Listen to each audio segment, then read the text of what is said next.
So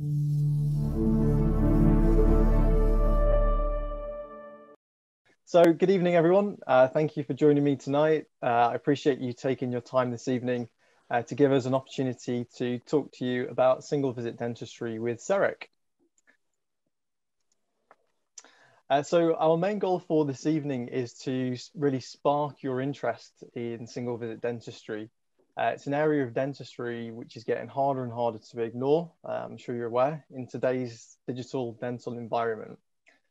Whether this is something that has been on your mind for a while now or something that has only sprung to mind recently, perhaps inspired by the change in your workflows this year due to ongoing events, tonight's event will hopefully provide you with the information you need to take towards single visit dentistry. So let's have a quick look at the agenda for this evening. So we'll start shortly with an introduction of your digital host for this evening. We'll then look at what's happening currently in the dental industry and look at some trends regarding single visit dentistry. Our speaker for this evening, Dr. Simon Chard, will then share his insights and we'll look into a practice which has really truly embraced single visit dentistry and digital workflows. We'll then come back to myself where we'll look at picking the right chairside system for your practice, some things to consider before making an investment, and I'll also be switching over to a scanner which I have sat beside me called the Prime Scan, and I'm going to be scanning a model with the purpose of designing a chairside restoration to show everybody tonight how simply it could be done and demonstrate really what the full CEREC workflow would be, with the exception of the milling machine, but we will touch on that also. We'll then wrap up with a brief bit about Dentsply Sirona as a company and what you can expect from us as your potential partner on your digital journey for single visit dentistry. So please stay with us until the end as well. Obviously, we'll be having a Q&A session, but we'll also be hearing some exciting news from our speaker on what he is currently working on. So from Dentsply Sirona, you have myself. For anyone who's attended the last few digital evenings we've had over the last few Mondays, you'll be familiar with myself. My name is Jack, and I'm the CAD/CAM specialist for the south of England. So I'm not a clinician myself, but I do have plenty of experience working with clinicians really on a daily basis that are going through their own digital journeys, especially with single visit dentistry.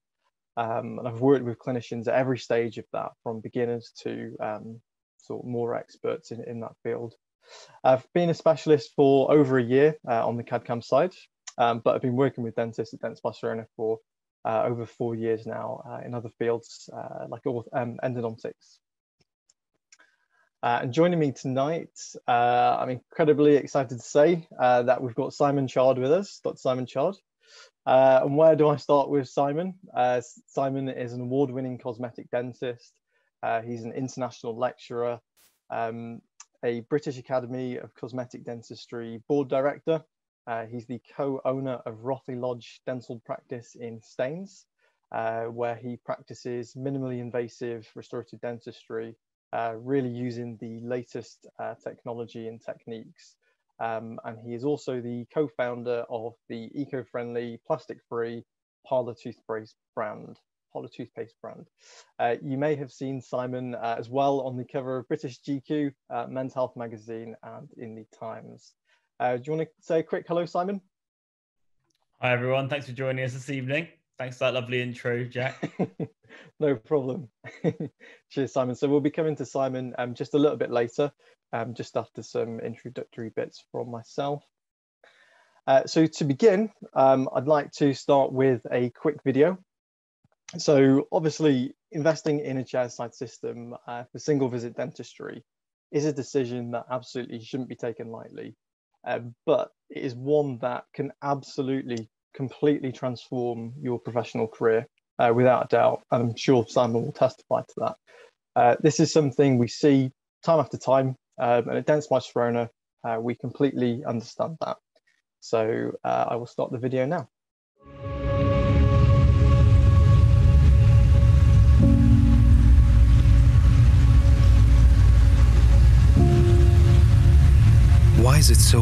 to take the leap, to grit our teeth and step outside our comfort zone.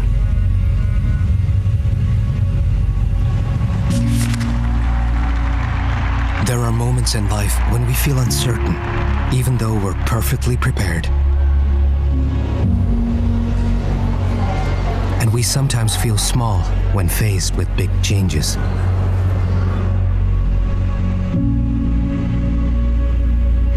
Some decisions cannot be taken lightly.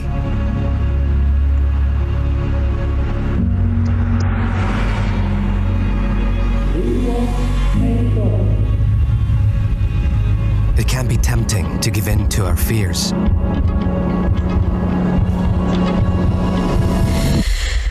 But aren't these the very moments that make us?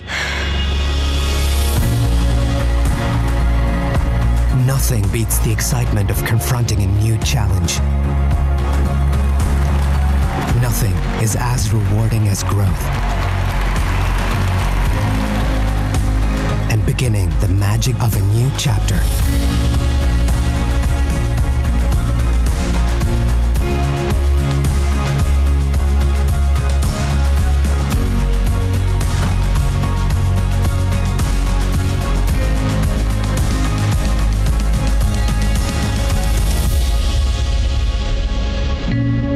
CEREC. Now is the time.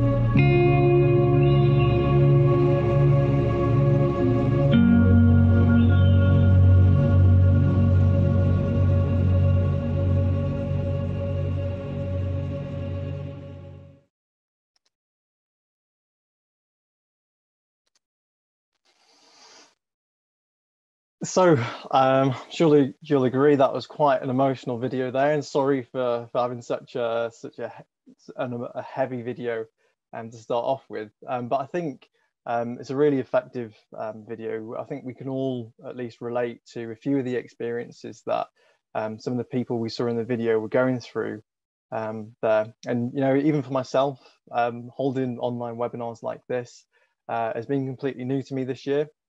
And the first time doing it was incredibly stressful, thinking of all the ways that it could go wrong. Literally the week leading up to the first one was really stressful, with a lot of anxiety, just getting everything ready. And it really, I suppose, pushed me out of my comfort zone from what I'm used to doing, which is usually face-to-face demonstrations in practices and also training. But that feeling of accomplishment you get afterwards, doing something new that pushes you out of your comfort zone, is what we really need to make us grow and better ourselves. So I hope, maybe not everyone's got that same experience, but I'm sure you can all relate that to something that you've done in your career. And that's really what that video is intended to show. So I hope it rang true. So ask yourself, currently in our industry, what is happening?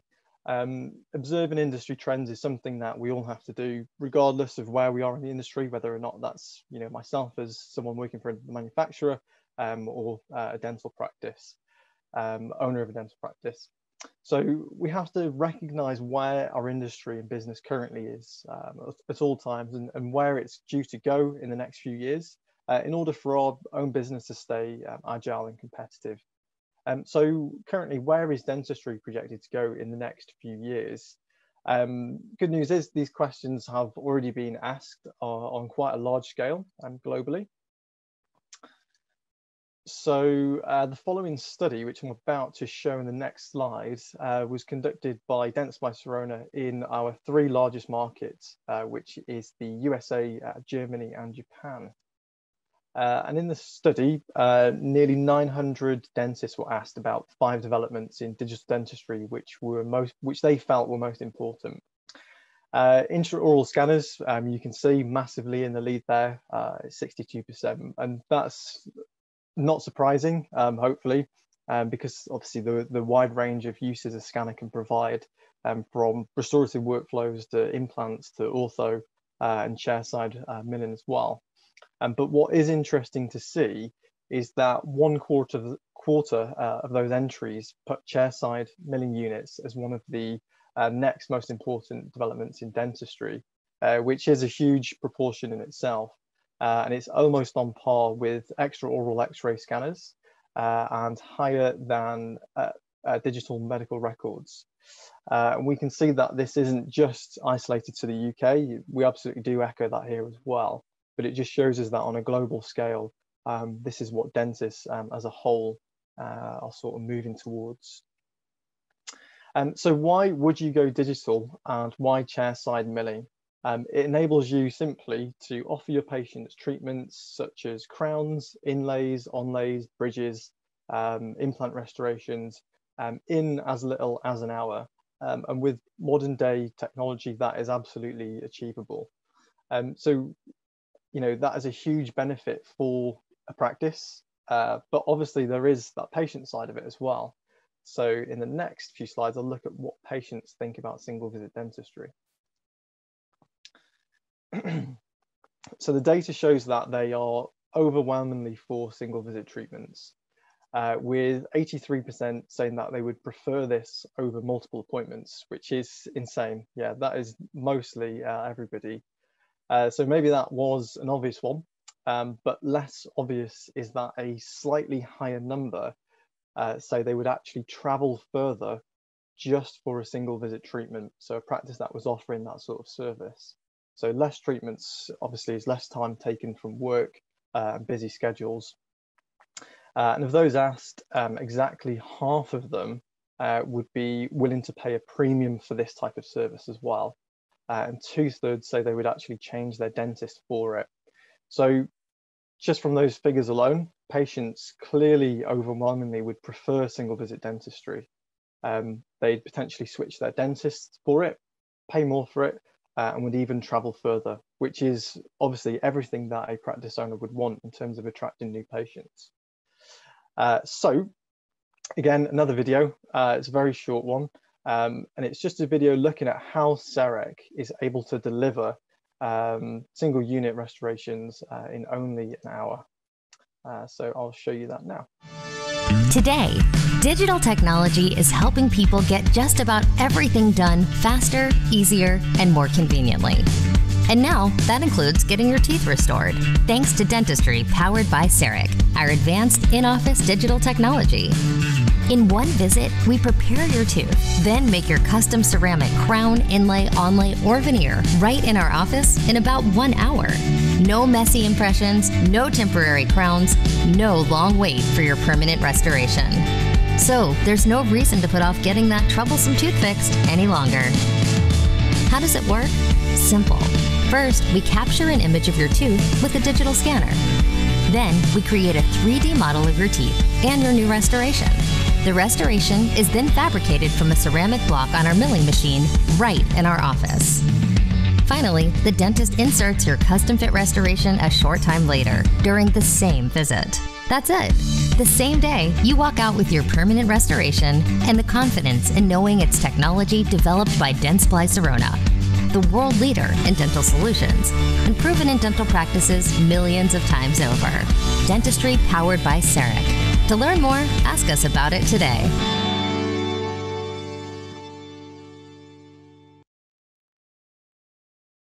So it looks so simple, doesn't it?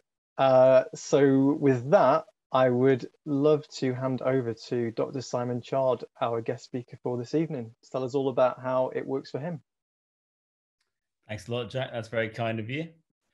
So I'm just going to switch my screen share on here. There we go. Jack, can we see that okay? Yeah, looks perfect. That's great. Good. Okay, so just to give you guys feedback on the results from the poll, the first question, what is stopping you from going digital? Number one answer for that is it's pretty tight between I'm ready to go and cost of the equipment, but cost of the equipment just won it. And this is a concern I hear from lots of people when they're considering the investment in intraoral scanners, but especially when it comes to the full CEREC system, i.e. the option of being able to manufacture restorations chairside. So I'm certainly going to hopefully instill the passion that I have for manufacturing my restorations in-house today. With regards to direct ROI, there is quite a clear financial direct ROI of manufacturing restorations chairside. Whether or not that's the primary driver for you to make this switch is kind of up to where you are with your own practice. But for me personally, the quality of service, the patient journey, and the quality of restorations that I'm able to provide is the main reason that I use it. I'm completely OCD control freak, and I like to be in control. And when I do have, in the small percentage of cases I do have to send out to a laboratory, I don't like it very much because I feel like I lose control. So I'm going to show you guys all of that this evening. So obviously the title of this evening's talk is Single Visit Dentistry. And I'm going to talk to you about what I call the fully digital practice. So I don't take impressions in my practice anymore. And I'll show you why this evening. This is me. Jack's already done a far better job than I will of introducing myself.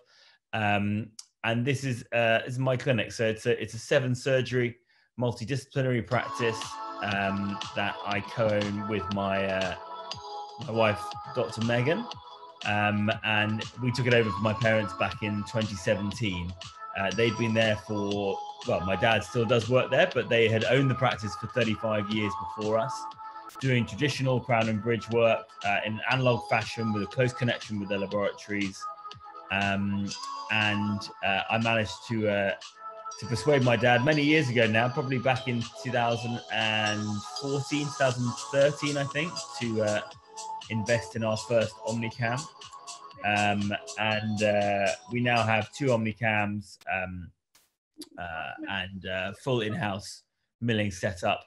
Yeah, basically a fully digital practice. And any opportunity I have to invest in new technology that improves my patient journey and improves my quality of service that I provide for my patient, it is definitely something that I think is worthwhile for my own clinic. But as I say, I'm not here to sell you CEREC. I'm just here to tell you what I do in my own practice.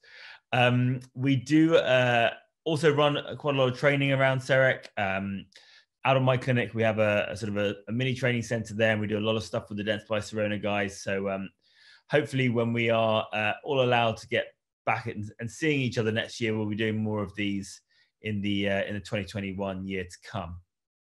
For those of you that do invest in the technology. As Jack said, I'm also co-founder of Parlour Toothpaste Tablets. Myself, Dr. Rona and Dr. Adarsh set this up at the start of the year.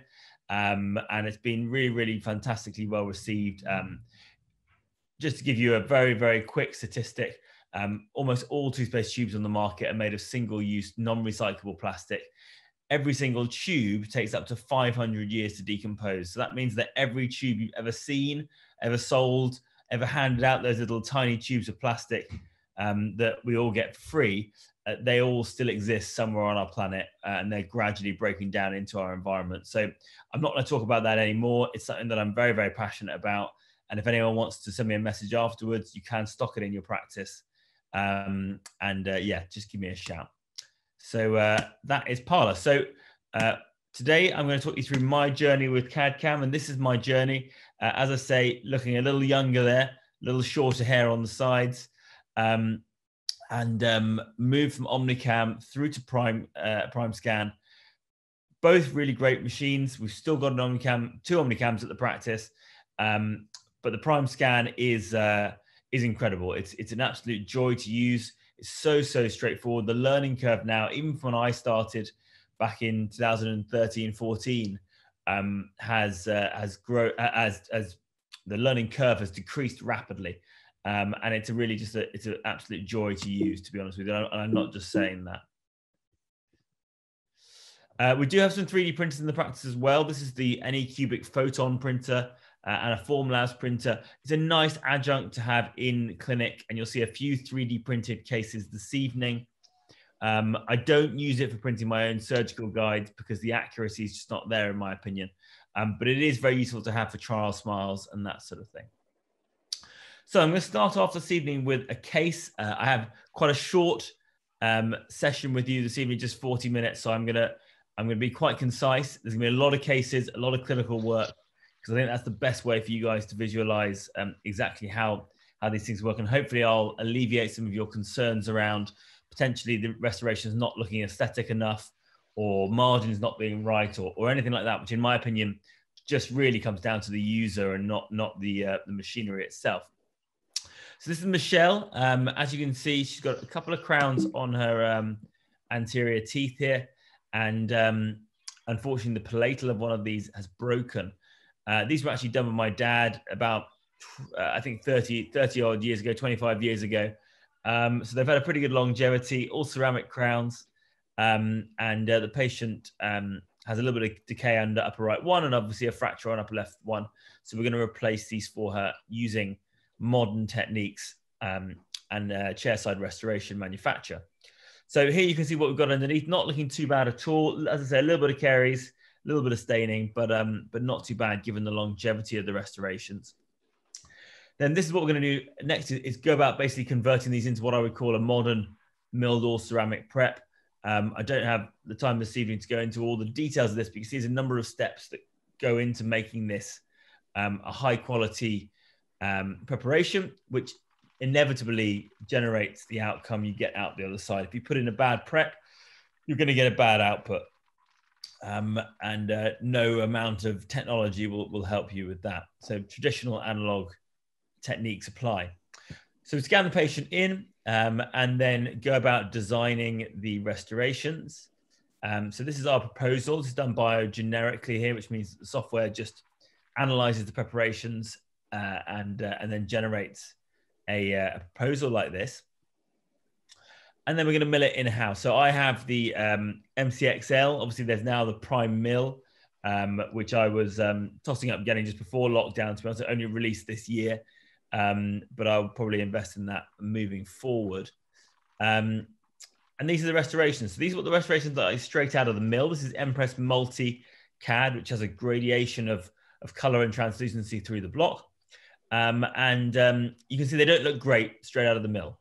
In my opinion, these restorations are not ready to fit in the anterior zone.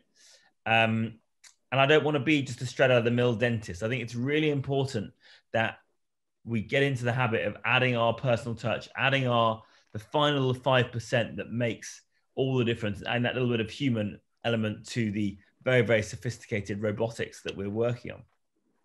And that involves using this polishing kit. So this is my CAD ceramic characterization kit that I've made with Meisinger that you can get from Henry Schein. Really, really, in my opinion, great bit of kit. I do make a small, very, very small royalty on sales on that. But it really has revolutionized how I do my CEREC dentistry, especially in the anterior zone. But every restoration I fit is polished to a certain extent, even if I'm glazing it. So here we enhance the anatomy, control the luster, polish the restoration up. And this is what it looks like at this stage. So we're getting closer now.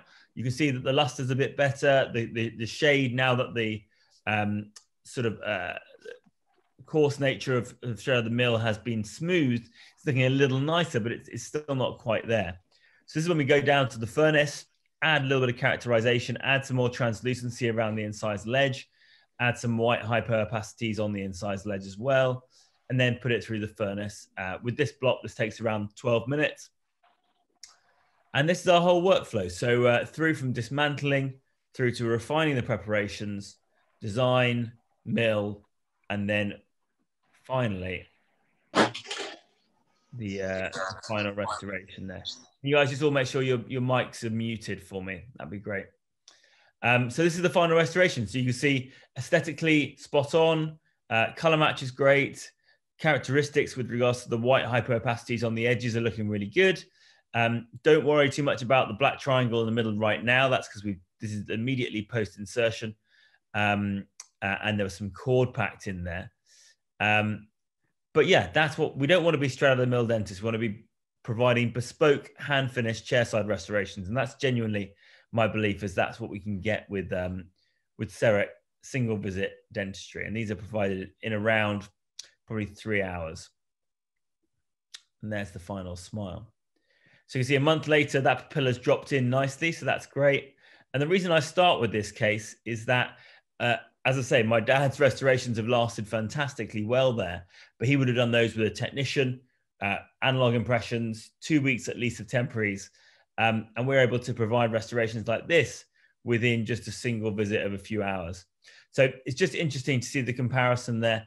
Yeah, hopefully you guys agree, very nice looking restorations.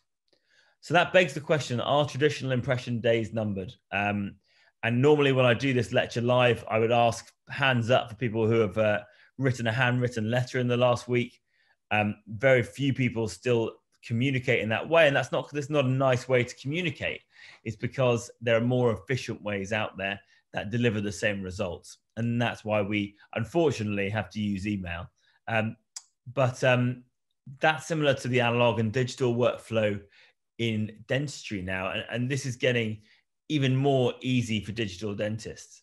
And thankfully, with PrimeScan, I don't really have to take any impressions anymore. Full arch implant work, even something as simple as a whitening tray, everything gets scanned because the scan is now so quick and so accurate that it makes my life a lot easier. And this has always been my aim, to be a fully digital practice. Everything is scanned, digital records, and there are so many benefits to acting in that fashion. And I do believe that a scan should become a part of everyone's initial routine checkup in the same way that X-rays and photographs should be as well. And the reason for that is there's so much more detail to be found on these scans. So this is what I view to be the fully digital dental exam, full set of X-rays, digital photographs, and a digital scan. And that serves a number of purposes. Firstly, it's incredibly valuable with regards to the patient journey and then understanding that actually you're not just a run-of-the-mill dentist. You've invested in technology to try and offer them the best quality of service. And heaven forbid, if anyone is to fall over and break all their front teeth, and you have one of these digital records, you're going to be able to replicate their final result into the definitive ceramics, or even you could 3D print it and then put it into composite resin for the patient. So you're sort of future-proofing their teeth to a certain extent. And I mean, what a difference you can see between these two images of the old way we used to chart. Certainly that's how I was taught at dental school, as to if you compare that to what you have there, you get so much more detail. It's not just drawings in a box. You can see little chips, little crack lines. You can see abrasion defects, all these little bits of information that we see in the mouth that aren't well charted onto the computer. And so I think that as AI develops, this will become we won't need to do charting anymore. It'll just automatically update with exactly what's present in the patient's mouth at a time, which would be great for us. Now, the other benefit of this is over time, if you scan on a routine basis in a similar way to taking your bite wings, you can actually analyze the difference with regards to recession, tooth wear, tooth movement using the AuraCheck software. And that is going to be really, really interesting. And certainly for those patients who say and swear blind they don't grind their teeth, to be able to show them clinically on these images the difference is going to be very, very powerful over time. So that's great to see. So let's get back to a few more cases. So the workhorse of CEREC single visit dentistry is single unit posterior restorations. And we're blessed now to have many, many different material types, different blocks available: ceramics, feldspathic ceramic, lithium disilicate, lucite reinforced, zirconia, straight up indirect composite, hybrid ceramic composite, blocks for implants, blocks for temporary implant crowns, and even blocks for provisional bridges and definitive bridges, actually. So I'm going to show you a number of these different materials this evening. I do use a lot of different materials, but you'll see some common themes throughout a lot of these cases. So bog standard case here, large MOD amalgam, patched up already with a GIC on the mesiobuccal cusp. And we're going to replace this with an indirect restoration. As a general rule, if I'm having to replace a cusp, I'm going to be making the restoration indirect. If the patient still has all the cusps and they're of sufficient thickness and quality, this is obviously for a vital tooth, then I'm happy to do it with a direct composite resin. That's my general rule. So this is the flow: isolating the tooth under rubber dam for preparation, scanning the patient under onto the, in this case, is an older case, it's an Omnicam scan. And then back under the rubber dam for the bonding process, in this case, using Adhes Universal bond. And there you can see the final Emax restoration in situ. So again, 2 hour, I mean, they say 1 hour there. I'll show you some 1 hour cases later on, but most of my cases take around 2 hours because I spend the time to make these restorations look like natural teeth. Could I do it quicker? Yes. Do I want to? No. I want to feel proud of the work that I'm doing. Professional satisfaction, I think, is something that's very, very important. And you can't achieve aesthetic outcomes like this by rushing it. The software is so quick now. That does not take me any time at all. But doing a little bit of polishing, doing a little bit of staining and glazing, that obviously adds a little bit to the time frames. But we're still looking at an hour and a half, 2 hours, something like that. So that's the final restoration in position. So if I received that back from my lab technician, I'd be thrilled with that outcome. And the patient naturally was not too bothered because it's their upper six anyway, which is where the professional satisfaction comes in. But a monolithic Emax restoration, touch wood, I've never had a monolithic Emax restoration break, and I've been doing these for 8 years now. So if you follow the correct parameters of thickness and preparation design and bonding protocols, you really shouldn't see these things fracturing. And I have no issues replacing old gold restorations like you can see behind here with monolithic lithium disilicate. It really is very, very robust. So there's the before and after. So just a quick study here. My favorite study by Hickel and Manhart from 2006, so quite an old study. And obviously technology and materials have come on a lot since then. But an interesting study to show relative loss rate annually. This is a meta-analysis, so very high quality research. Annual relative loss rate of different material types at the back of the mouth. And you can see here that CAD/CAM ceramic restorations fall even below cast gold restorations, which most of us would agree would be the gold standard for many, many years, and quite a lot better than traditional pressed ceramic restorations.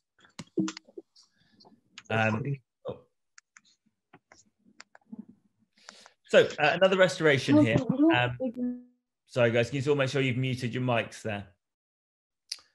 Or Jack, if you're the host, if you can mute anyone that's just popping up there. So failing old composite restoration. You can see preparation done under rubber dam with a bit of IDS here. I always use composite to try and reshape the internal surface, try and create a favorable environment for the ceramic. And this is the 5-click concept. So this is something that Dentist by Sirona brought out a few years ago. Basically means that you can get all the way from start to finish in just 5 clicks. And I do genuinely believe that. They've got AI built into this software now, which means that the more and more cases that go through it, the more accurate the proposal is. And especially if you scan under rubber dam, I put this on my Instagram today, a different case, not this one, but I did a case very similar this morning. Scanning under rubber dam, which takes a specific technique, but for me, it is the gold standard. I mean, you really can achieve incredible precision and incredible outcomes for your patients. So there's another Emax restoration. You can see on the premolar here, again, really, really minimal preps done under rubber dam. And I like this case because it just shows you that beautiful blend. So you see with the correct preparation, the correct ceramic choice, even with a mid-buckle margin, you can create really, really invisible restorations, which is, of course, the aim of the game. Now, quadrant dentistry is where CEREC really, really shines. You can achieve incredible results, especially with the prime scan, because it's very, very good with multiple restorations. For big posterior units like this, I call this a very British quadrant, big old amalgam restorations, deep, deep restorations, a lot of work to get this back in order again. So what we do is we go about dismantling everything, getting composite cores in, scan the patient onto the software. Again, milled chair side, in this case, low translucency Emax. And then this is our start point and going through to our final restorations there. So that's all done in around probably 3.5 hours, something like that. And again, really, really robust, very aesthetic posterior restorations that will last for a long time, all provided in a single visit, contacts bang on, occlusion requiring minimal adjustment. So all those annoying things like a restoration coming back with an open contact points, interproximal contact points with CEREC is absolutely fantastic. It's probably something that's not spoken about enough because it's not particularly sexy. But to be honest with you, for me, it makes my life just so easy. If you prepare correctly, you look at the adjacent teeth, it really is a slam dunk every time with the contact points. And that is just so, it just takes away the stress, which for me is super important. So there you can see the final result. Obviously, big aesthetic improvement for the patient there, and really nice biological response to those restorations as well. Nice, healthy, soft tissues. Now, indirect composite restorations are great for those restorations that are kind of borderline. Should it be direct? Should it be indirect? Again, if there's a cusp missing and I'm restoring a quadrant, then I'm probably going to go for an indirect restoration, just because the longevity is so much better for large volume replacement of tooth structure. So here are the indirect composite inlay onlays. And the reason I like composite here is because it acts more like dentine. If you've got cusps that are flexing, I would rather see something that flexes with them instead of something that's very brittle like amalgam, because you just see the tooth structure fracturing around it. So in these cases, when there's a cusp remaining, I'm now tending to do these more in a hybrid or an indirect composite restoration. The other benefits of these, you can mill them very fine, and you can also mill a large number of restorations with the same set of burrs, and they can be milled very quickly as well. So here you can see a very straightforward case, just a couple of units. It doesn't look as nice as ceramic naturally, but they do polish up very well. And for posterior quadrants like this, I could have stained and glazed this, but I chose not to in this case. You can get a really nice outcome, but most importantly, an outcome that's going to last the patient a long time. And that's why I like indirect composite for these sorts of indications. Sorry, I'm going to rattle through, otherwise I'll be in trouble for not getting the cases done in time. So let's move into the anterior zone. I am a cosmetic dentist after all, so let's do some anterior stuff. And as you can see, big case to start with here. This is Daniel. He's got all sorts going on, poorly colored teeth, awful temporaries on his centrals, a deep overbite, crowded lower anteriors. All four of his upper anteriors are root treated, and you can see slight darkening of the laterals there as well. And he's actually also missing his upper left 4, which we're going to replace with an implant. So a lot of work for us to do. So we're going to start off with some DSD, some digital smile design. Use that to guide the structure of the case, facially generated treatment planning. And we're going to start off with some orthodontic alignment. So you can see this is the plan for the ortho. This is quite an old case now. So this is when I was doing 2 weekly aligner changes. I could probably get this sorted a bit quicker now. But you can see nice improvement in the overbite there and the overjet, and a little more broadening of the arch as well, which I tend to try and do with my aligner therapy. So once the teeth are in the right place, we're then going to do a digital wax up. So we'll scan the patient in again, no impressions with any of this, scan the patient in, and then send this off to Phil Reddington at Beaver Dental Lab. He makes me a digital wax up.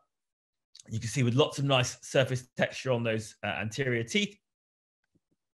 And I'm going to 3D print this on my Formlabs.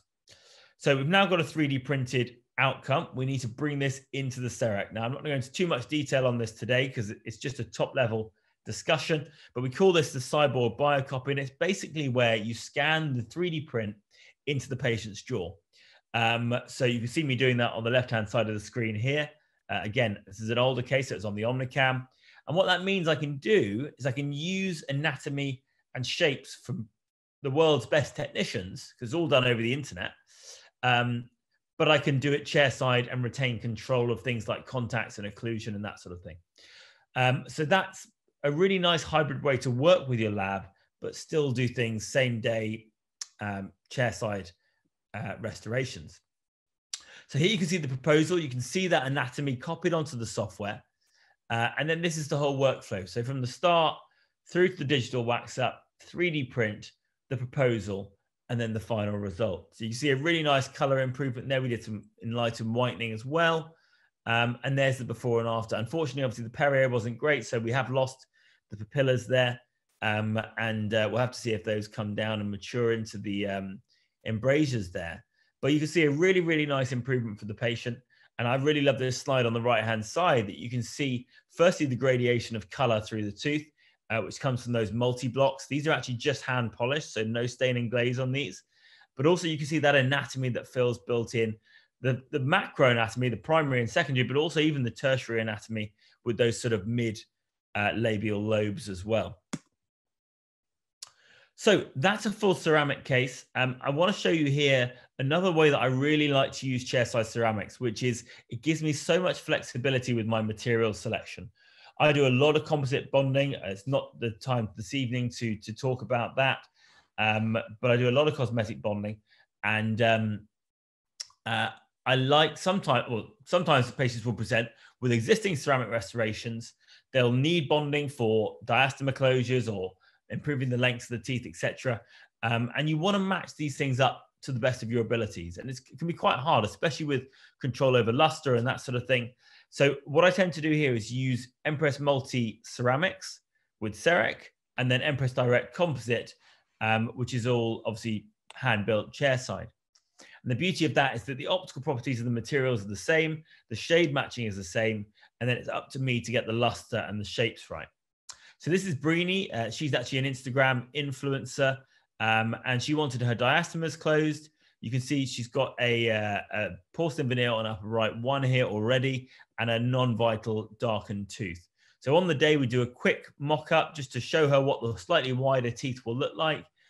She was going to go to Turkey, so thankfully she came to me first. Otherwise, she definitely would have had probably full coverage crowns on all of these teeth. So that's what the very, very quick mock-up's done on the day of consult. We then bring her back, do some internal whitening, walking bleach technique. Again, feel free to screenshot that. I don't have time to go through that today. But the patient whitens that tooth for 4 days, whitens all the rest of the teeth for 2 weeks. And then the patient comes in and we actually do everything here on the same day. So she had 7 upper teeth, 8 lower teeth, so 15 teeth of bonding, and then 1 ceramic veneer, all provided in a single day. She traveled from Hackney, so it's quite a way to come. Here you can see the mock-up again with the bonding. Bonding's been done very roughly for now. We then take off the old ceramic veneer, polish all of that up, and then there's our proposal. In this case, this is a biogeneric reference, so it's flipped and mirrored from the opposing central. And here you can see her before case moving into the after. So really nice whitening improvement. Hopefully you can't see which one is the veneer and which one's the bonding. Unfortunately, the frenum piercing is still there. She has got rid of that now, though, which I'm very happy about. But you can see the before and after then. Even on this macro zoom in, you can see that the polish on the restorations is the same. So I've hand polished this with my CAD kit and with the Diatech polishing spirals, which I think are from, I think Holtein sell those. That is what I use for my composite resin, which I really love. Here's Brini's before and after. This YouTube video that she's done actually has had about 250,000 views now, which does keep driving patients through to see me. So you can see Grace here, watch that video. She actually had a similar case in that she had a crown on her upper right too, and she wanted her gaps closing as well. So you can see, again, a nice digital wax up done by Phil Reddington. In this case, we use the 3D print to build the palatal shelves on the bonding. And then we do a cyborg biocopy, similar to what I showed you with Dan earlier, to control the ceramic restorations. So there's that restoration going into position. And you can see a really nice outcome here for the lovely Grace. Unfortunately, she didn't want ortho on the lower right 3. But I just saw her for her 18-month review last week, and it's still looking absolutely perfect. So, yeah, really nice outcome. Again, mixture of materials. Could I have done this all in ceramic? Yes. It may eventually turn into a full ceramic case, but I'm a big fan of delaying that for as long as possible, using composite resin because it is more minimally invasive. and being able to choose my materials based on what's best for the individual case, not just because I'm worried I'm not going to be able to match composite with ceramic. And there's the close-up before and after there.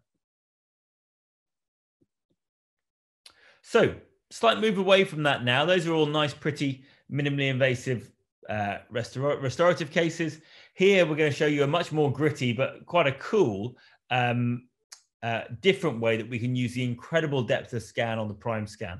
So this is what I call the prime scan post. I believe I was one of the first people in the world to actually manufacture restorations in this way. And this technique is based in science. So Pascal Magnier and his team, Daniel Edelhoff there as well, have looked at building up restorations in this way. And the idea is I wanted to, in this case, use posts that had the same elastic modulus as dentine, because that's what I'm replacing. And I'll show you how I've done that here. So 4 old ceramic crowns, all failing, unfortunately. So we've dismantled. My root canal dentist has redone a lot of these root canals.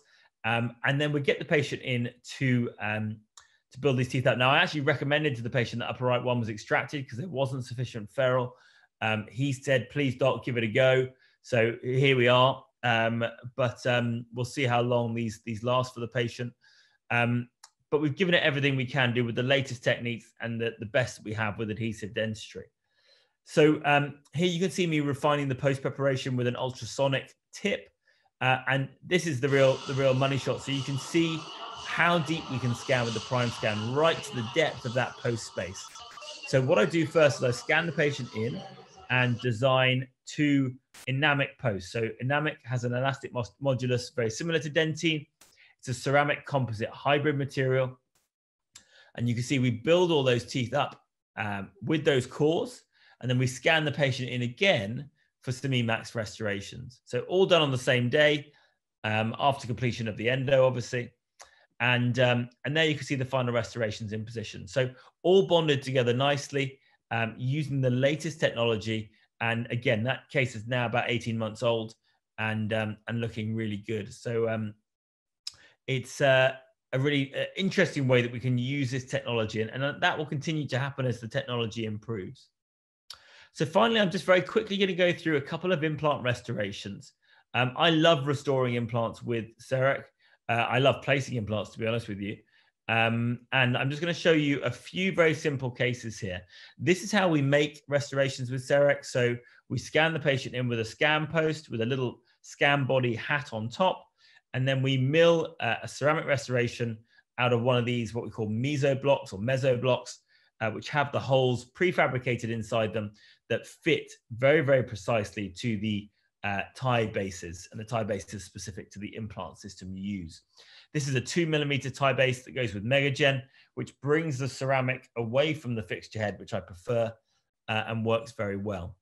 And you can make screw or cement retain depending on what your preference is. And again, to show you the benefit to prime scan here, look at that depth of scan. So this is a case that I'm not actually going to show you today because I don't have time, but really, really cool to be able to scan all the way down into the fixture head there. And you can see that soft tissue profile that's been used, built off a milled PMMA temporary, which I'll show you a similar case later on. But Stephen Campbell, who I think did some lecturing with Dead Spice Aroni the other day, did a really interesting thing here. He actually 3D printed a prime scan and found that he could insert the scan flag directly into that 3D printed fixture head, which is a really cool insight into what we're going to be looking at in the future. Hopefully we won't have to use scan flags at all. So I placed 99% of my implants fully guided. And the way I do that is I do an intraoral scan with my prime scan. I take a CT scan and I merge it. I personally use on the SMOP software. And then I design a 3D printed guide, which is printed by Implant Guide Print for me. And that's a very good system that I've been using for the last probably 3 years now. Some of these cases are pilot hole guided. It's the way I used to do it. So this is a pilot hole guide here. I would now do all of these cases fully guided, which means that I drill all my drills through the guide and I place the implant through the guide as well.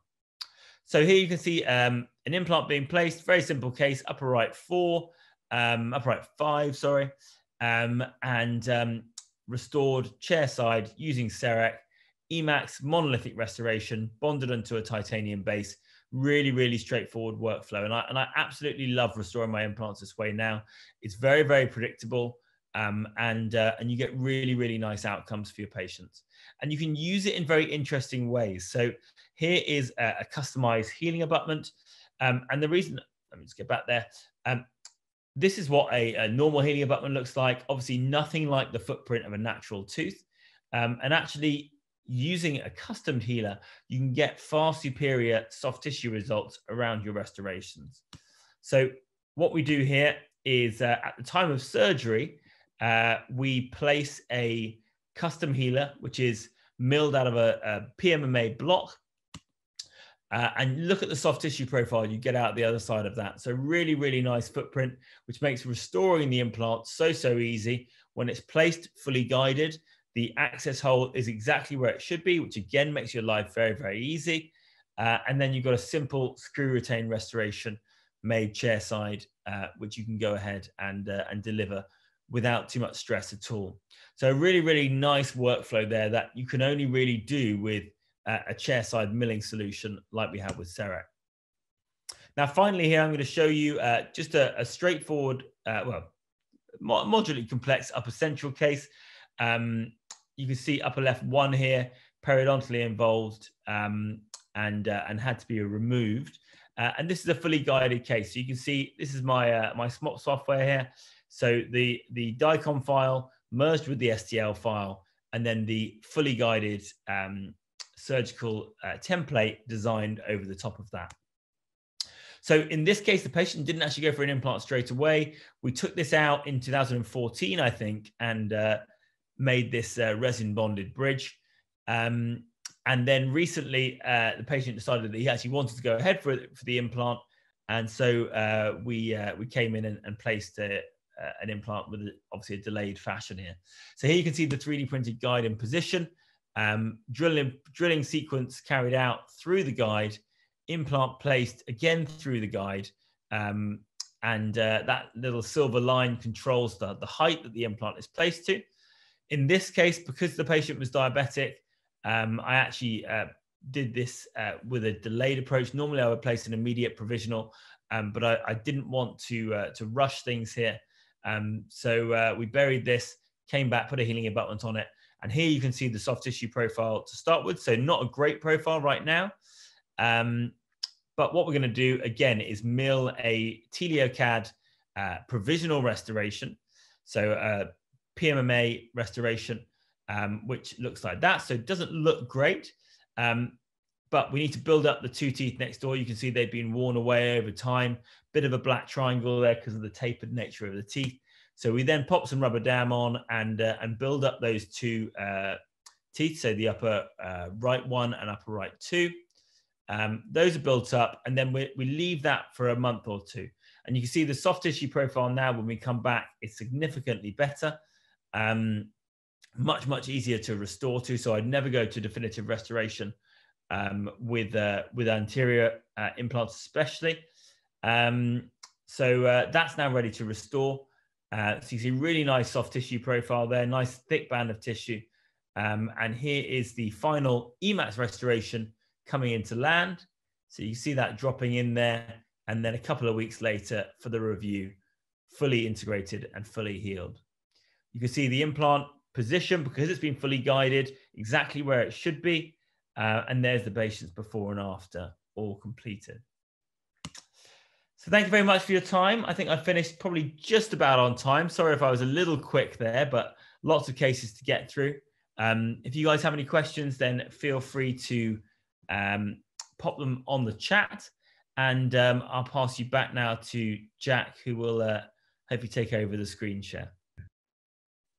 Perfect. Thank you, Simon, and sorry for making you go a little bit of a quicker pace than you used to. But incredible presentation as always. Honestly, it's always incredible to hear about what you use in the Prime Scan and CEREC for. It's great to see what you're doing on a daily basis. So thank you for that. All right. So to continue, in this next section, I'd like to take everybody through looking at picking the right scanner and the right chairside system for you and your practice and also your team as well. So really some things just to keep in consideration if you are looking into chairside systems. And the first thing I would say when you're considering a chairside system should be how it delivers on overall efficiency. So obviously you're investing into technology to treat patients faster, easier and safer. The system, whether it be for restorative work, implant work, orthodontic workflows, they should all just work. It should be intuitive and should have a quick and easy user experience. And you heard previously Simon talking about the 5-click concept, and we will be covering that shortly as well. It should also pay for itself with simple everyday work. You shouldn't have to do just only complex work to pay for this. Obviously it is a significant investment, but in return you should expect that an equally significant return on investment from the system itself. In terms of something else to consider, I would say accuracy is absolutely fundamental for all parts of the system. And as part of any chairside system, a scanner is necessary. That's going to be what you use to acquire the digital impression. And that should be ideally be accurate mainly, but also fast. The design software should also provide highly accurate proposals for your restorations, ideally very quickly, based on the accuracy from those scans. And the milling unit, obviously we don't want that to let the whole process down. That should also be able to replicate all of that accuracy in its execution. You should be able to do that fast, mainly to ensure that chairside restorations mill quickly. Obviously, we're not all running in-house labs. We want these to be at least achievable within an hour or hour and a half to 2 hours, as Simon said previously. Any inaccuracies we have to consider in either the scanning or milling would make providing single visit treatments difficult if we're having to rescan or remill restorations because of those inaccuracies. In terms of the ease of use, if digital chairside dentistry is new to you, I absolutely understand how daunting it can look from the outside, just looking at the different bits of equipment all doing different jobs. And you might have already looked at some of the equipment in the past. Maybe you've been to trade shows, seen different manufacturers showing what they offer in terms of chairside milling. And some of these can look quite complex. Some of them are complex, and some of them are a bit sort of patchworky in terms of how they work. They're not as efficient as they could be. In 2020, a chairside system should be, in theory, as easy to use as operating a smartphone. And again, in Simon's lecture, he did touch on how much the ease of use has come on, even in the last 5 years, from when he invested in his original OmniCam. Now, obviously, he's using the Prime Scan. And of course, there is always going to be a learning curve with any technology. If you think back to when you got your first iPhone or your first Nokia, there was always a learning curve, regardless of how easy it is. But that learning curve shouldn't be overly complicated or require any magic to get it to work. So it should be predictable. It shouldn't limit your control either as a clinician. The whole purpose of this is to do the opposite. It's to give you even more control over a procedure. And again, to reflect on what Simon said previously, in a lot of cases, he feels like he loses control when work is sent over to a lab, which is completely understandable. So this ease of use should apply also to the rest of the dental team, not just yourself as a clinician using the system. When it comes to the scanning and setting up the mill ready for treatment, this should be as easy for sort of less chairside trained staff to use if desired, to delegate that work. In terms of the technology itself, the future is exciting. Obviously things are going digital and it's ever evolving, but the core concept of the technology is now matured and become fit for use really by every clinician. And I'm sure Simon would would echo that as well. But new horizons are coming. Things that we never previously thought possible are coming, and they're in the works. So when you're making an investment, check how future-proof the system is. For example, in our new chairside mill, there will be a future update to allow you to mill customized implant abutments. So the milling of titanium is now soon to be possible just through software updates. And just because some procedures can now be done chairside, there is always going to be that need for sending work to labs, whether it's for restorative, implant or ortho work. These systems shouldn't be locked down to just purely chairside systems, and then for everything else we take normal impressions. We should be able to do all of this from the same system. So if we need to send something out, it's as easy as doing something chairside. In terms of the training and education, we obviously intend, and I'm sure other manufacturers do intend as well, to make their devices as easy as possible to learn how to use. But especially with dentistry, training always needs to be provided in our field, and being clinician-led is the best way. Again, to touch back on Simon's presentation, you saw some pictures and videos of him in our training facility in Weybridge, providing some CEREC training. So really check what the support is like with the manufacturer and supplier that you could potentially be purchasing the equipment from, to see what that is like and what you can expect. And lastly, in terms of service and support, every manufacturer would hope that there would never be any issues with any devices, but if they should ever appear in the future, make sure you have that security there. Make sure it's a reputable manufacturer, a reputable supplier, that have at least a few years experience in both scanning, milling, and they have that experience there. And also make sure they're well recognized. What's also helpful as well, if there is some sort of hotline, or if they have a local rep structure in place for any quick on-the-ground support. So those were some considerations to think about when looking into a chairside system. And I'll actually shortly be moving on to a prime scan to show you what a CEREC workflow would look like from scanning ready to the milling stage. So yeah, with the all new CEREC software, which I have running on the prime scan beside me, we really did set a new milestone in chairside dentistry. And you've seen and heard from Simon how obviously the prime scan and the OmniCAD and CEREC were his choice for chairside dentistry. So I'll shortly be showing you hopefully what convinced Simon and all of the CEREC dentists across the UK and globally as well, why CEREC is the best chairside system around. So before I move over, just to show you what I'm going to be sat in front of shortly, this is it. So this is a prime scan acquisition cart.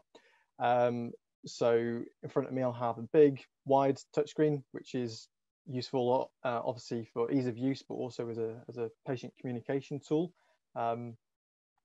It also is battery operated, so this could move freely between different surgeries. Touchscreen is operated just like an iPhone or an Android in terms of pinch to zoom. We can scroll with our finger, use the tools with our fingers, and it's very, very easy to use. So bear with me a few seconds while I move over to the prime scan, and I will see you there.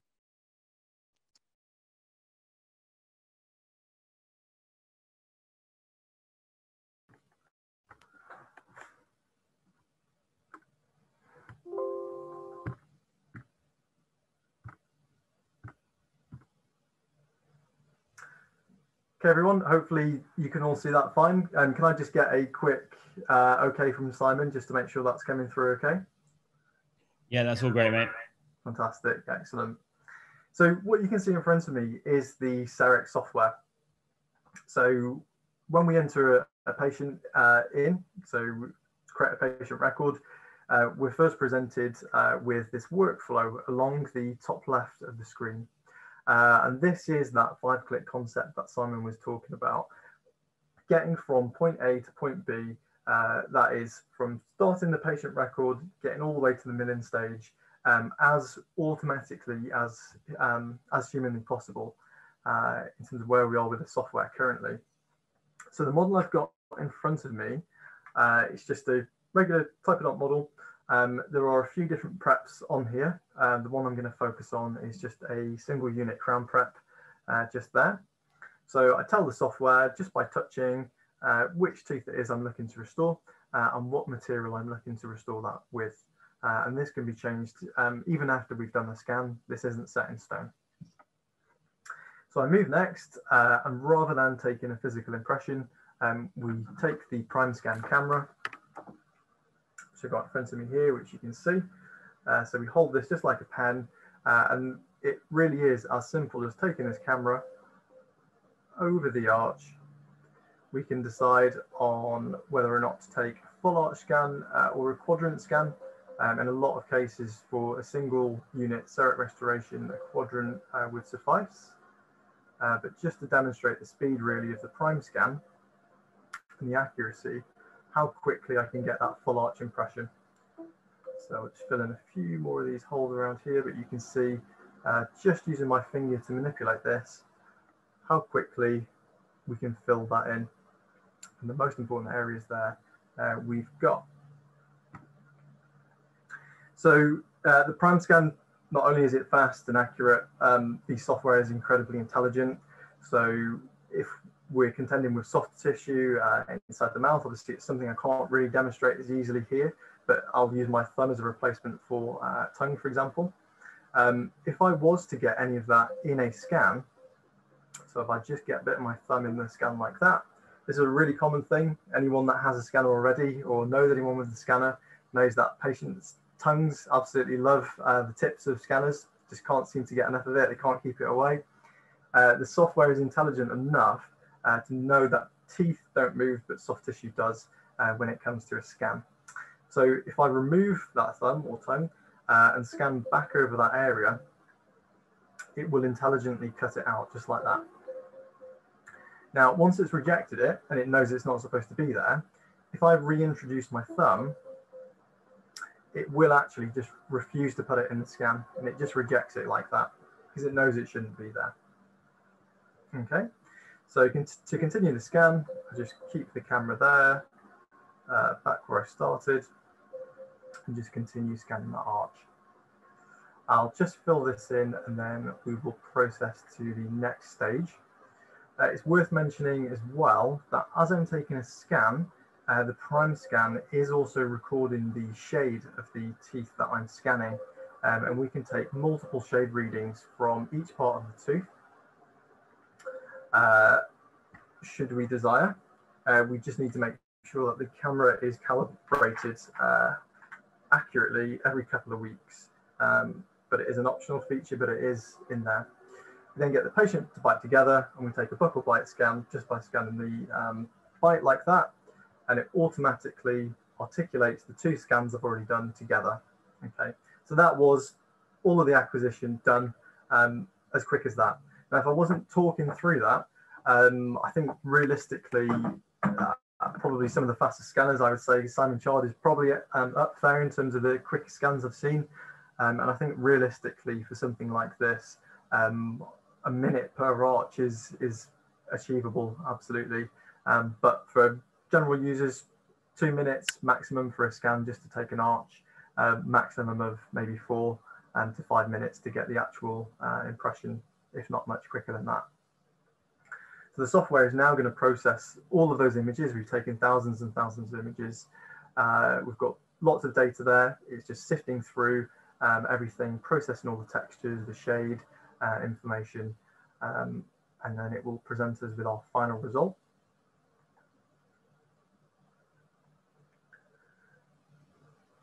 So give this a few more seconds.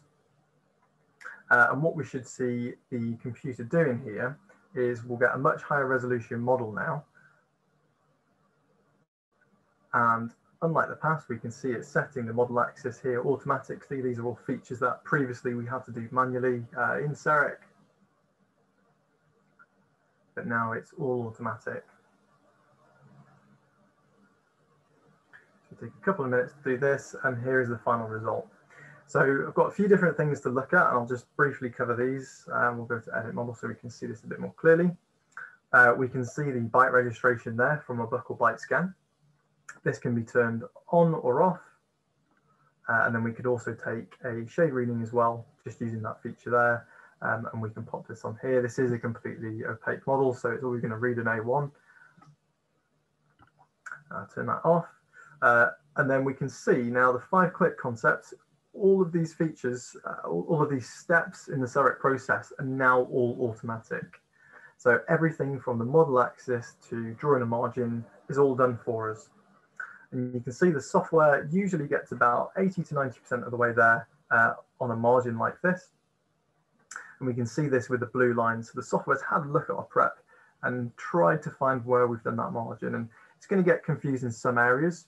For example, you know, if I wanted to change anything along here, so for example, let's say we want to follow this margin just along here, or even if we just delete the whole thing and we can show you from scratch.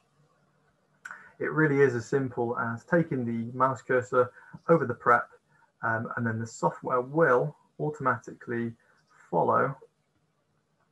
If we want to go back a step, so if we make a mistake, we can always just click the right mouse click. We can take this around here, get it as good as we want it for now, and then we can always come back and make small amendments. So you can see here where the margin's just got a little bit confused. We can just come along this line and we can just draw an extension from here. And it really is very simple to use, and it's probably the most intensive part of the CEREC process. This is probably the most user input you'll have in the software. And there it is, there's our margin. So once we're happy with that, what I'm going to do is I'm going to click the forwards button, and the software will now automatically propose a crown for us. So it'll take a few seconds. You can see it's now done. And if I just turn one of these settings off, just my zoom settings are in the way here. Let's turn the restoration contacts off so we can see this clearly. So the first proposal, it's actually looked at the anatomy of the surrounding teeth, the other premolars, molars in the arch, combined it with its own catalogue and come up with something in between that's fitting of this type of material that we've selected. And you can see, if I turn the model context on, there's a few things for me to check here. So the restoration contacts even. We can change the translucency of the arch so we can see through the tooth. I can turn that back up. I can see this in situ there with the upper jaw on to see how that would look. I can actually turn both the upper and lower jaw off and see this in isolation. And what I'm seeing here are a few different colors representing the contacts and the occlusion. So this dark blue just means that the restoration is very close to being in contact, but not quite. These are the first signs of contact here. Anything that I want to change, it really is as simple as picking a tool.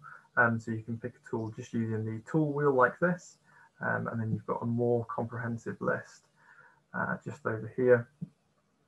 And we can select, for example, the add tool, so we can make that contact point stronger. We can undo this. We can remove it. I'll do that again. We can make this more broad if we wanted to. If I click the add button, we can actually just increase the overall area of this contact point if we desired. We could also use the shaper tool if we want to change some of the overall shape of the crown. So maybe we want to bring this out just a little bit. We can just grab and pull that tooth there until we're happy with it. If we really, really mess up, so if we do something crazy and we want to go back, so we pull a cusp out like that, we're not happy with it, and we've gone a few steps too far and we can't undo anymore, we can always come to recalculate and go back to that initial proposal we were first presented with. So you can't ever mess up when it comes to using the tools. And the way this is pretty much perfect. So if I wanted to mill this now, while I was doing this, one of my assistants could go over to the milling machine. They can already have the block in place. The prime mill will touch that in advance. And as soon as I'm happy, I can click start and this will start to mill. And for this particular material, you could be looking at about 10 minutes to mill. It's quite a hard material. Something like a zirconia crown, we can do that in about 5 minutes now. So the milling time is super quick, as well as the design time. So really, if I wasn't talking through that, I probably could have done both the scan and the design maybe in about 5–10 minutes maximum. So what I will now do is I will switch back to my laptop just to continue the presentation. So bear with me again a few seconds.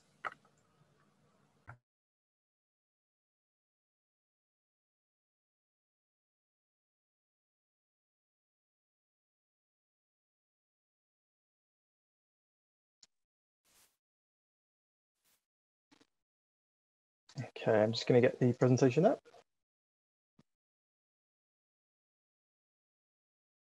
Excellent. So in terms of what happens next, I unfortunately don't have a prime mill milling unit here to demo from, but I do have a video where I can show you it in action, which you should be able to see on screen now. So the prime mill really is the latest innovation in chairside milling. Simon mentioned it was brand new this year, at the start of 2020. And it's superseding our previous mill, the MCX and MCXL, which have had a 13-year lifespan. They're still supported now, still fully supported. We still manufacture them, but they were initially launched all the way back in 2007. So there's an insane lifespan on these products, and it's still an absolutely fantastic mill now. But the prime mill just takes it that next level further. It's able to mill the same materials faster. So milling zirconia, as previously said, you can mill in about 5 minutes for a single crown. It's got more robust motors. It's able to touch the blocks in advance. In terms of what you're seeing on screen now, with the RFID reader in the camera, nurses are able to, or dentists are able to scan different blocks without actually having to enter anything in, and it will recognize the block as well as the burrs as well. So previously, some of the issues, not issues, but some of the learning curve with the milling machine was turnover of staff and different nurses using the milling machine and getting confused with some of the burrs.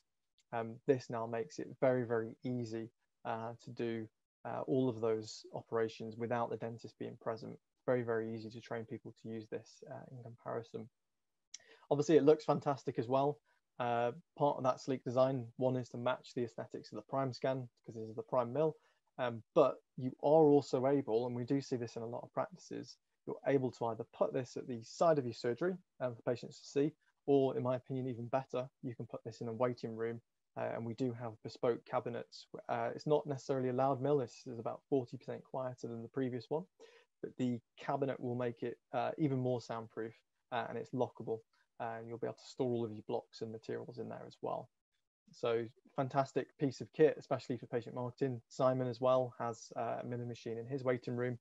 I'm sure he'll tell you about all the patients that come in and just start filming the milling process as it's happening. So we're now coming towards the end of the evening. So we're in the final sort of 10 minutes. I'd like to add a few more things before we open up to any questions. And I've seen a few have come through for Simon. So thank you. If you've got any more questions, please keep them coming. So we've seen obviously the CEREC side here, but the prime scan is not limited to being just a CEREC machine. We also have available the CEREC Ortho software for providing instant ortho simulations and digital analysis. It's really easy to use and it's effective as a patient communication tool to show patients really what could be achieved with clear aligner treatment. And it's really, really useful for communicating that to patients.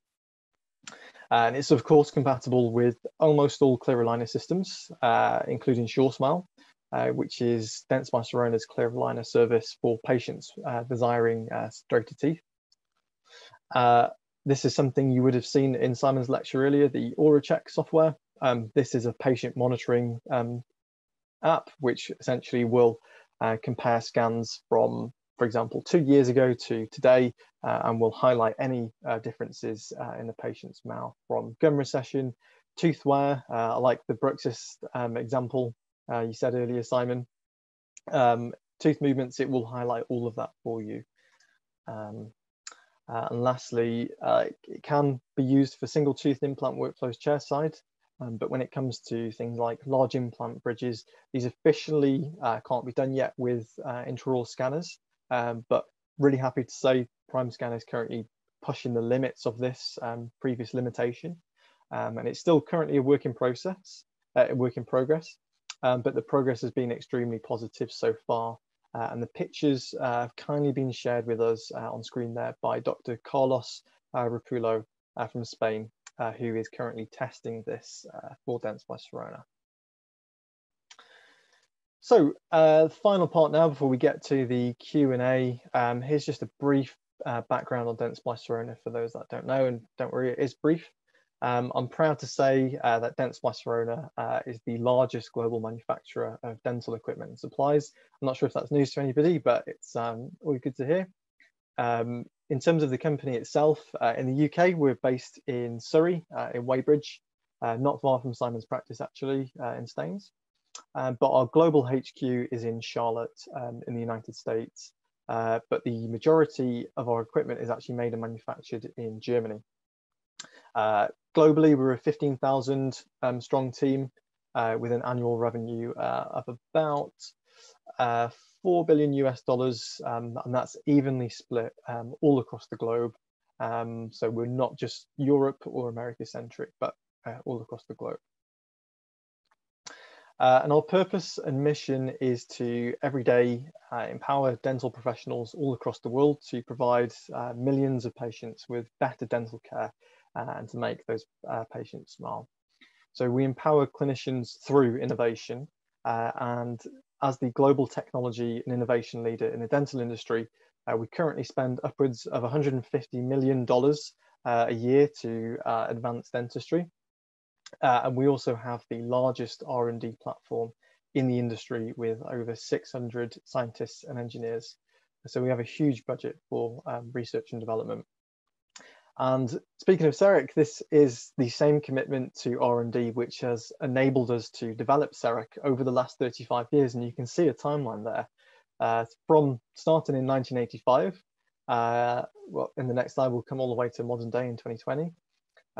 Some of these earlier models, believe it or not, are actually still kicking in practices in the UK, not necessarily in use, but just there as sort of collector's pieces, which I'm sure one day actually already are in a museum we keep in Bensheim in Germany. We've got a mini museum there, CEREC machines. But really, we've not settled with CEREC. The CEREC you saw 20 years ago, 10 years ago, even 5 years ago, has advanced massively, and it's advancing even more rapidly than at any point in history with the prime scan and prime mill, and also the speed fire furnace. So if you were thinking of going chairside before, if it was ever a consideration, now really is the best time to invest in this technology. The CEREC has never been this good, thanks to the next generation bits of equipment we've recently launched, the prime scan and prime mill. And this is all powered by 35 years worth of experience and feedback from CEREC dentists, making the system as intuitive and accessible than at any point in history. And whichever path you decide to take on your digital journey, just go back a slide, you can see that the prime scan is at the beginning of every dental workflow, from restorative, orthodontic, and implants. So the scope of digital dentistry is absolutely massive, even beyond chairside. So we truly have a solution for every workflow and every need you may have as a clinician. And I hope you'll consider after tonight letting Dentsply Sirona be a partner on your own digital journey. So if anything you have seen tonight has interested you, I would say please visit the Dentsply Sirona website, where you can book a one-on-one consultation with myself, Jack Callum, or Simon Hughes, my colleague, if you would like to discuss anything regarding CEREC or digital impressions in general. You can also go on there in the same area and book for other product specialists as well, from orthodontics with Sure Smile to implants, CBCT, and treatment centers and instruments, just by going to the orange button there, and you can click along any of those product specialisms there. So on that note, our time together is nearly at an end. We're finishing just short, just ready for the Q&A. So first I'd like to thank Simon Chard for his contribution tonight. we'll now open up for any questions. So you're welcome to post any questions in the chat, and we will read them out. So Simon, I'll have a quick look in the chat now, and I will read some out to you. So we did have a good one come through from Claire McMullen a few minutes ago, and she said, Simon, what would you say you can do with PrimeScan that you can't do with Omnicam? Well, there's a few things that you definitely can't do with Omnicam, like the full arch implant restorative stuff that we discussed sending to the laboratory. It mainly struggles Omnicam with full arch stuff, just with regards to accuracy in that regard. Now that the software's been updated, it's actually getting quite a lot closer. But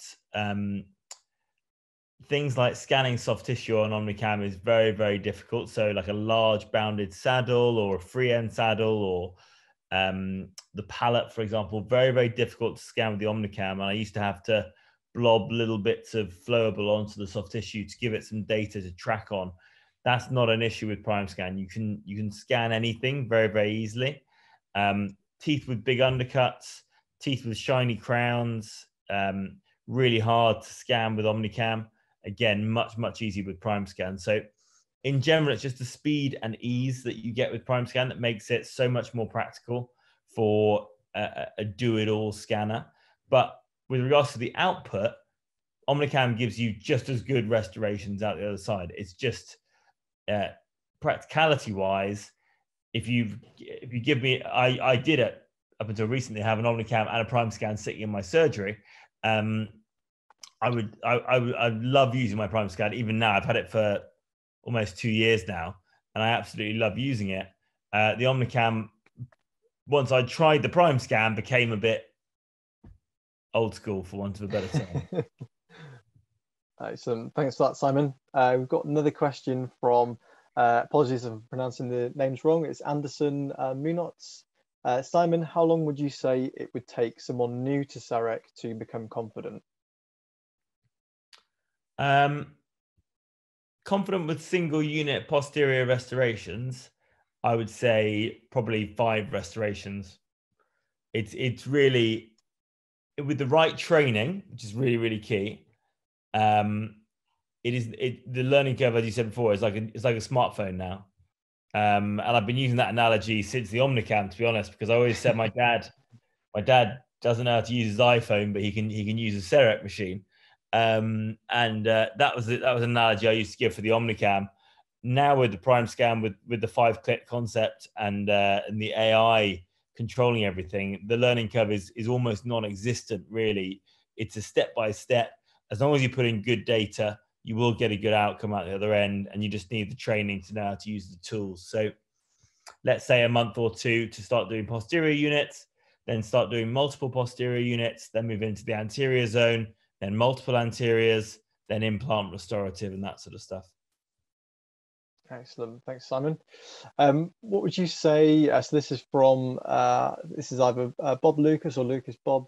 What would you say is the biggest challenge when transitioning into chairside dentistry? I don't really see a big challenge. The financial investment. And the way you overcome that is by just rationalizing that you're going to have to do this sometime anyway, because all of the practices around you are going to buy systems like this, and it's just a better way to do dentistry. So there's no major difficulty in transitioning into digital dentistry. It's not complicated anymore. It's just a financial investment. I guess maintenance, from a maintenance point of view, the team is quite important, because if you don't look after the equipment, then it breaks down. And when it breaks down, it's a real nightmare, because you've booked patients in for same day restorations and you can't deliver on them anymore, which is not great when you've just prepared like 5 teeth and haven't taken an index for any temporaries. But in general, it is, and I'm not just saying this to sell anything to anyone. I don't mind if anyone buys it or anyone doesn't. But my honest opinion is that really it's a wonderful way to do dentistry, and I thoroughly recommend it. Excellent. Thanks, Simon. The next question we've got is from Nicola Richard. I've actually got one from Michael here. It came to me privately, but I'm sure he won't mind me sharing. Is this the Hi Jack and Simon great presentation Invisalign one? Yeah. Yeah, so this one is, Simon, do you use the scanner for all the Invisalign cases? No, so you can't use Prime Scan for Invisalign, but you can use OmniCam.